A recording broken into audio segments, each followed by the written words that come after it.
You have looked at AOL, or maybe Who you hasn't? haven't. Maybe who Who hasn't? hasn't? Okay, good. There you go. Who among us hasn't? Who am I? Well, right. So, and just follow up with that. So, when you see something like Flextronics or Seagate, I mean, they're both in very competitive businesses, though. I mean, I mean, it's still you were able to go in there. Maybe that's a good illustration, right? Which was in 2000, first quarter of 2000. People may remember that Nasdaq was on its way to 5,000. We were at the very tip top of the internet boom. Telecommunications business was going crazy. And Seagate, which was the largest disk drive manufacturer in the world, was trading for 2 times EBITDA. Because people had come to the conclusion that everything was going to be online, you weren't going to need any storage. And by the way, it's a really tough manufacturing-based business, capital intensive, so on and so forth. Cyclical, et cetera. We had a completely different view. We had a view that said, very good, extremely high technology, a business model where these guys had competed for 20 years ferociously, and as the industry got winnowed down from 140 to basically 5 competitors, they were a survivor. So a very, very good business model, a great management team. And it was fundamentally misunderstood because we had the view that systemically you could not have broadband everywhere. In other words, without having a lot of storage. In other words, the bits had to start someplace and they had to end someplace. And the place they would start was on a drive and the place they would end up was on a drive. So our view was that it was a systemic and structural advantage for there to be a giant boom in broadband would be a big boom for drives in general. And we thought that they were a leading player and made that bet. Right.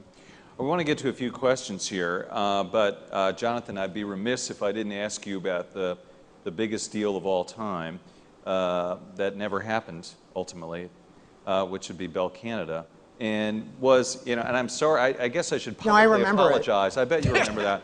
Well, we put you on the cover with that line, the biggest, and I thought it was just Sports Illustrated, our sister publication, that had that cover jinx, and I'm sorry if we had anything to do with that deal not going through, but I don't think, karmically that is. But, you know, was that deal just too big, or was it, I mean, obviously the conditions just went to hell, but was that just a step too far? I mean, it's so singular with the unions and Canada and everything else, but what happened? Well, actually, it right up until the moment it flunked a test that was a consequence of pension liability, solvency test, it was fully financed. I happened to be with one of the directors of Bell today, 2 days ago. They are on revenue and EBITDA minus 1% and plus 3% of our plan 2 years ago for this year. In other words, it actually performed, and obviously this has been a terrible 18 months by anyone's standards. The company has performed very well. They've regained market share and continue to gain market share in mobile. It's a great defensive investment in a bad time, a telephone company.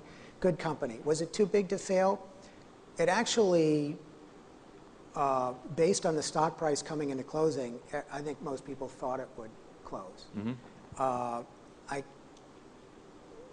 probably shouldn't say any more than that, except it, you know, we won't see a deal like that for a long, long time. You couldn't borrow that. Right. You know, Citi alone committed over $12 billion to that deal. And that speaks to, we have a question here from SpotMe, and we'll ask both of you guys the second one, and do that one first. Will private equity be able to access debt as before sometime down the road, or will the leverage model be changing permanently? Well, permanently, that's a long time. That's a long time. You know what's coming. It will be a long, I don't think that we'll see the access to capital in the scale and pricing that we experienced over the last 5 years. However, debt will be back. Banks will be lending. That's their business. And the biggest issue right now is actually less the banks, although I'm quite pessimistic about how long it will take them to recover.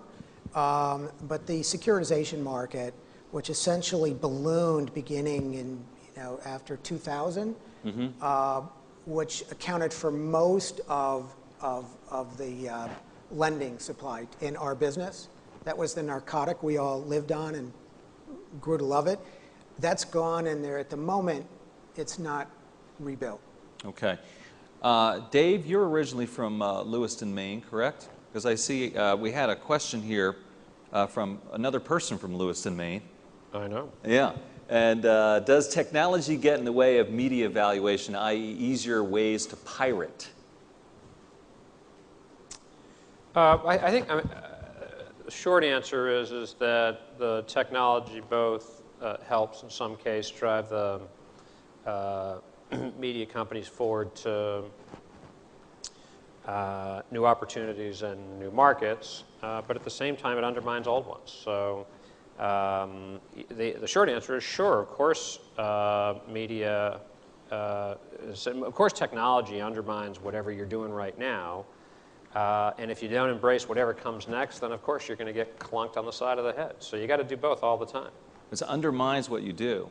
Of course. I mean, doesn't it enhance what we do? Of course it does, but it does it at the same time. Right. Right? So you don't get one without the other. Yeah. I guess I'd just like to ask you to finish up here and answer this, which is, everyone talks about convergence between media technology. Have you guys ever looked at the same deals? Has that happened yet, that you know of? Yes, absolutely. Yeah. Mm-hmm. So it's here, right? Oh yeah. Oh, sure. Good, good. That's All why right. we're so friendly. Yeah, I can tell. There was not a whole lot of animosity there. Actually, I think for most of the protagonists in our business, we spend more time collaborating than competing. But do you do deals together? You've never done a deal. Yeah, we have. You have? Which one? What did you do together? SunGard. SunGard, right, okay.